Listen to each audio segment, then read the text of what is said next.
I can pick us up, so we're very close to 9 south. We'll be right there to the south. So, Coach will make an opening statement and open up. Thank you, Steve. Somebody leave their cell phone here? Oh, I was tape recording. My bad. High-tech stuff here. Had a good start this morning on Kentucky. They had a good football team, and we need to have good preparation. Was very, very pleased with practice this morning. Need to have another good Wednesday and Thursday and Friday, and looking forward to getting under the lights at Williams-Brice Stadium. There's nothing like a night game at Williams-Brice. I know our players are excited about it. You could feel a buzz in the building this morning about coming back home in front of our fans, and I know that it'll be a great environment for our football team. You've got a lot of respect for Mark Stoops in his 7th year there at Kentucky and the job he's done offensively. They lost Terry Wilson earlier in the year at the quarterback position, and Sawyer Smith's come in as a transfer from Troy. He's done a nice job for them. You know, Lynn Bowden's a guy that really jumps off the tape at you as a very good player.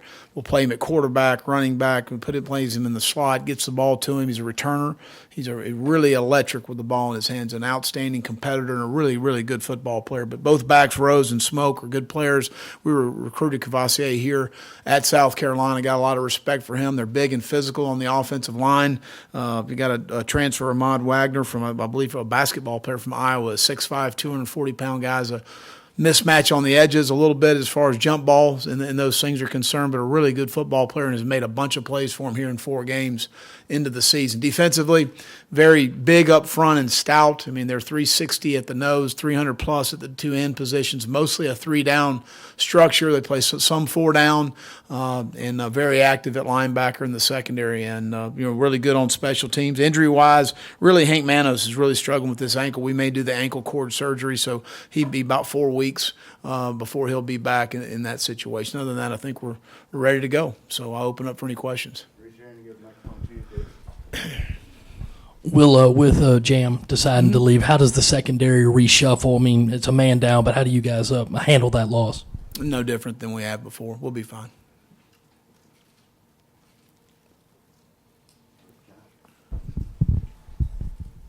Was his decision to leave a surprise to you? No, he just wants another opportunity, want a better another situation. So we support him 100%, love coaching Jam, but we're moving forward.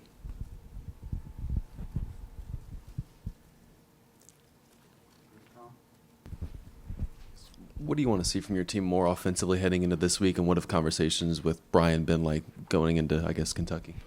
Well, I think first of all, you starting the game out much better than last week, Colin, is a major issue. And we've talked in terms of running the ball to help Ryan more in some situations. You go back and evaluate last week's game. The first 26 plays, 17 of them were called runs or RPOs. Based on how they played us and whether we're reading a first-level defender in an RPO, a second-level defender, an apex player, whatever the read may be, Ryan made really good decisions as far as throwing in those situations. I thought he'd make really good decisions. Now, we weren't always accurate with the throw. We didn't always win on the top end of the route, create enough separation, and we had a couple of protection issues. So there was threefold, some issues as far as the breakdowns that we had. But certainly being able to run the football, like the Alabama game, certainly is going to help. Now you also go back. Let's go back to Alabama game. To start the game, a 14-play drive.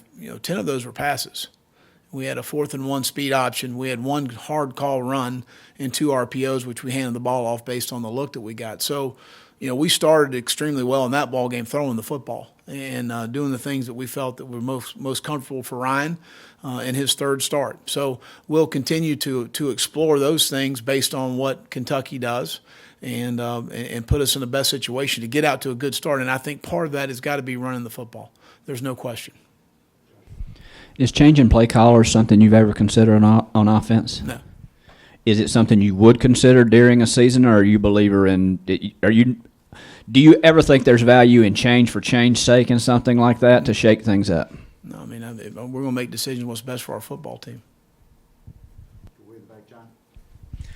From an offensive game planning standpoint, do y'all evaluate during the season how y'all prepare for a game, whether it's play calling or putting together the game plan, or is that something y'all may look at in a bye week, for example, or is that something you assess after a season? No, that's something you evaluate on Sunday.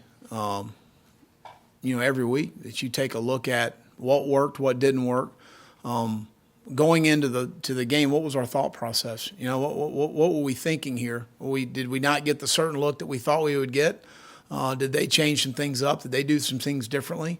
Did we just get physically whipped at the point of attack? What are all the variables? And the first thing you do as a play call is you look in the mirror, and what do we need to do to be more successful? Getting out to a good start obviously was really important on the road. I go back to last year in 13 games, we scored on our first drive in 7 of the 13 games. That's a very high percentage of starting out the right way.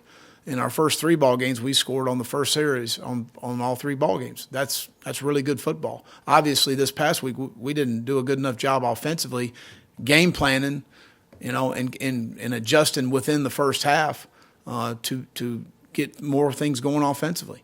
And that was the evaluation. So then from there, I think a little bit of it was physical. We got whipped up front. A little of it was inaccuracy in throwing the football. A little of it was not winning on the top of some routes that we needed to be able to win in some one-on-ones, because based on how they were playing us, they were challenging us to throw the football. And we didn't win well enough early in the ball game. We made some adjustments at halftime. We came out. We hit a screen pass for 75 yards. We take the next possession all the way down the field and unfortunately have a turnover there going in. But no, John, those are all things that we evaluate on Sunday about what went right, what went wrong, and then the more important is the why. Was it a scheme issue? Was it a planning issue? Was it a physical issue? And those are all questions that you got to be real honest with yourself, because it's easy to say, well, we got whipped. Well, let's be realistic here. Are we asking the player to do something he can't do? Those are all questions that we get asked, and really, and John, in all 3 phases. Well, with Ryan's injury, how do you manage his workload this week? How has he looked? And I assume that he's good to go for Saturday night. Absolutely. He made every throw today. He looked great, and there's been absolutely no cut of reps or anything. He looks great. With Jemias departing, how does that change dynamics in the secondary at all? And does anyone get more? Does the work get kind of distributed over the guys who've been playing, or does anyone else kind of step into the mix? The guys that have been playing, we just continue to roll the guys we're playing.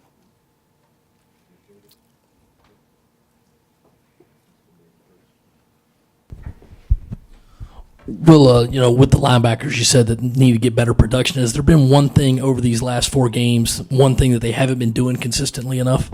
I just thinking, fitting in the run game, the run fits have got to be right. And sometimes we've lost our eyes on some things, and we got to just clean up some fits in the run game to make sure we're right in those situations. Because we really, you really look in our first 4 ball games, Javon and Kobe. I thought Rick Sanders played his best game Saturday, and Zach Pickens continues to come on for us. But Kobe and Javon have played at a high level. Coach, when Ryan's having the half that he had, the first half, then having the game collectively that he had, in a position where you want to be a perfectionist, it's only his second start. What's the message that you have to him to kind of keep him motivated to move on from that one and just, take the highs with the highs and the lows with the lows? Well, it was his 3rd start, but, that's part of being the quarterback at South Carolina. And, he and I had a conversation late Saturday night. Unfortunately, with being the starting quarterback, you get way too much credit when the things go right and go correct and are going your way, and you're going to burden the blame when it's not going your way. And that's part of being the quarterback. He's a mentally tough guy. He's a mentally tough young man. He's been through an awful lot. And the way I saw him respond on Sunday and the way I saw him respond Monday and Tuesday has been really good. And I thought he had a really good practice today. But, be careful what you ask for. You want to be the starting quarterback at South Carolina? That's part of it. So you got to deal with the criticism. And that's part of the position. That's fair. And he understands that. He understands that. Concerns you had about the secondary from the Alabama game, how well did they address that in the Missouri game? Did you feel like they played better? I thought we made some improvements. At the end of the day, we played 54 snaps in the first half, and that's far too many snaps. And I think I've addressed that. But we've got to we end up playing 90 snaps in the game, and we've got to put ourselves in a position to stay on the field more offensively, and not play as many snaps as we played. But I thought we made some improvements. When your background as the head coach is in a specific position area, do you find your eye naturally going there more? Do you deal with that group more than you deal with other groups? How does that work? Oh yeah, I mean I coach on defense, and I meet with the defense and game plan, and obviously as far as planning to win the game, we meet as a staff and we talk about the things we need to do in order to win the game, as well, whether it's in all three phases of offense, defense, and special teams. But certainly I spend more time with the defense. The defensive back specifically? Sure. So when they're struggling, is that more frustrating for you because that is your area and that's where your background is? Yeah. I mean, are you trying to punish me or what? No, I'm just wondering how it works. Do you get Yeah, it it more pisses me involved? off. Right. Do you find yourself getting more involved in that scenario, or do you I'm have to? always involved, so it's not a situation where all of a sudden you want to start getting involved. I've been involved the whole time, and I take a lot of the burden on myself. Joseph Charlton had another really good game the other Yeah. night. How valuable is a guy like that, particularly when your offense is struggling a little bit? Yeah, when you flip the field, and we never want to punt and have the ball on our side of the 50, and I think he flipped it every single time and actually out punted the coverage a couple times there. It was a tough cover, and we had Xavier and AJ and Shy and JC and I think even Brian took a rep as a gunner. As far as guys, that's a 70-yard sprint.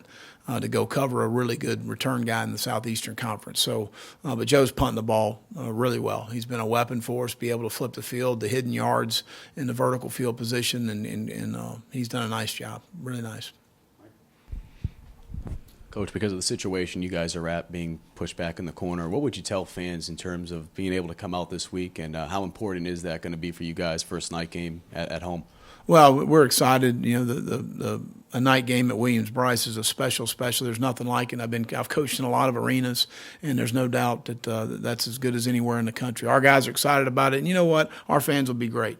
They'll be supportive. I don't need to tell them anything. I know they'll be excited to see the Gamecocks play, and we really, really appreciate their support. And it starts with Gamecock Walk, which there'll be a packed house for that, and we just appreciate all the positive support they're giving us right now. I know everybody's frustrated with the running game. How has Tavian handled that, considering he's a guy that transferred in? He's been great. I mean, at the end of the day, we've actually run the football pretty well till Saturday. So I've been, you go 150 or whatever we did against Alabama. There's not many teams that have done that. So very disappointed with the inability to run the ball Saturday. How has he looked Sunday and today? Good. Yeah. Good. I had a quick question on the pass that got picked off against Missouri on the goal line. It looked like the edge defender kind of sunk in to open up the window for that slant. I guess was that kind of the case? And with it getting picked off, was the ball maybe a little too far inside, or did the guy just kind of bounce out and sort of make that play? They zoned us on that situation, and we were expecting man coverage, and we probably should have handed the ball off. With the new redshirt rule, there's obviously, you see some guys 4 games into the year with Sure. the whole redshirt. Is that a concerning trend for you in terms of just being a football coach, or is it something you just have to live with this new rule? Colin, I think it's something you just got to live with. That's part of where we are in college football right now. So. Donnell said there were some communication issues on the offensive line last week. What kind of adjustments you need to see there? Well, we practice with crowd noise, every, starting in training camp, and those are things we really work on as far as the communication and being on the same page where we're comboing to and who we're working, whether it may be an A block, B block, or C block, or whatever the case may be up front. And we did have a couple of mishaps on the offensive line, which we just can't happen. The closest two units on the team need to be the offensive line and the secondary because they've got to work cohesively together in what we try to do. And normally it's a negative play if they're not on the same page. But that has not been an issue for us, and we're going to continue to work through it. Well, I'm sure turnover margin is not where you want it to be. I'm sure you emphasize ball security every single day. Yeah. Is there anything you can do to kind of get those numbers turned around, or is it just up to the guys to say, hey, it's time that we do this? Well, again, I think that, number one, we need to be more opportunistic defensively, in taking the ball away. Aaron Sterling had a great strip on the on their side of the 50 the other day.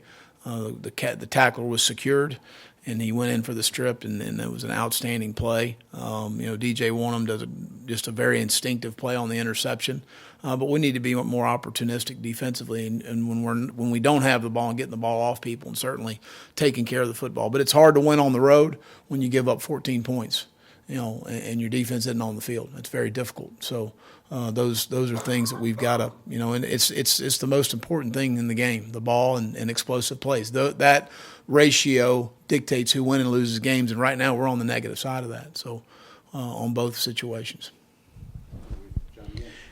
A couple of things. Has anybody else come to you to have the conversation like Jemiah's had about transferring after 4? No.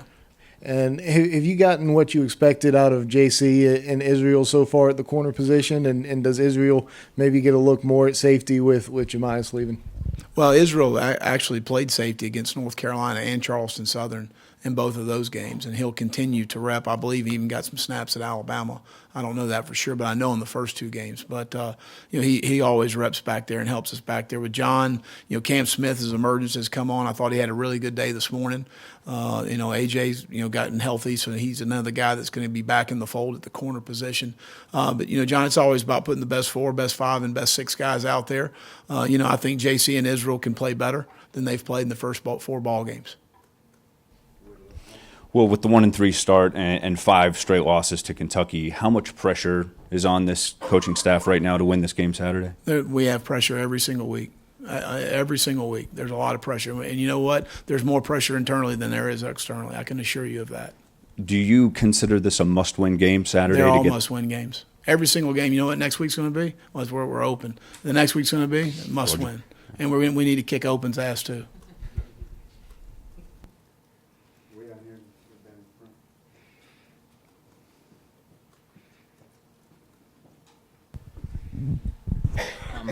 With Sawyer Smith in there, does that change Kentucky's offense and all? And just in your experience, how unusual is it to sort of run into a backup quarterback with the kind of experience he has?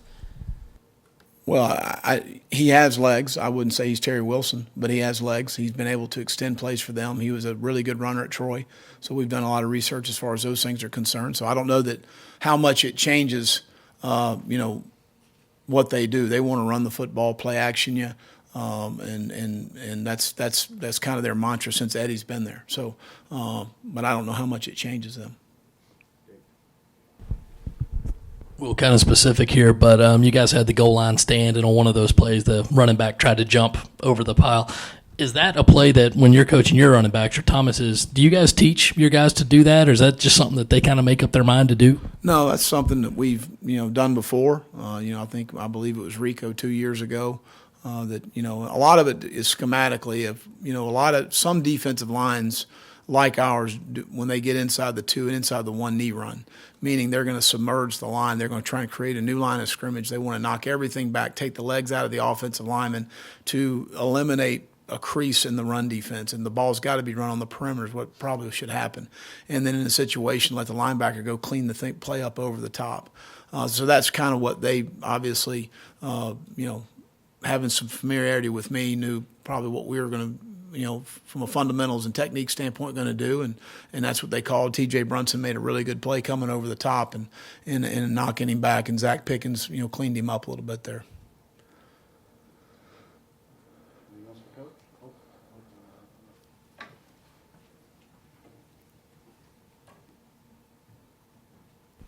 Coach, looking at Kentucky's offense, I think they have 7 drives of 75-plus yards, 4 of 90-plus.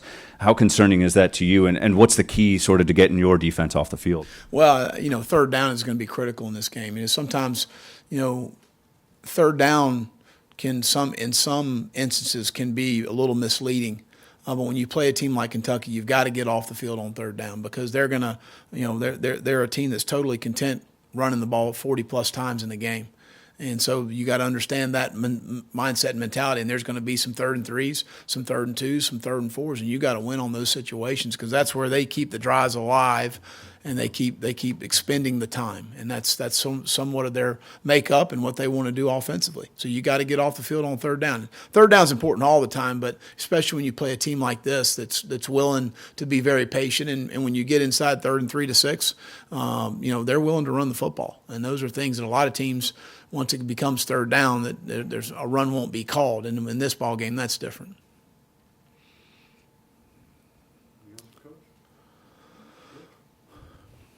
All right, y'all have a good one. All righty.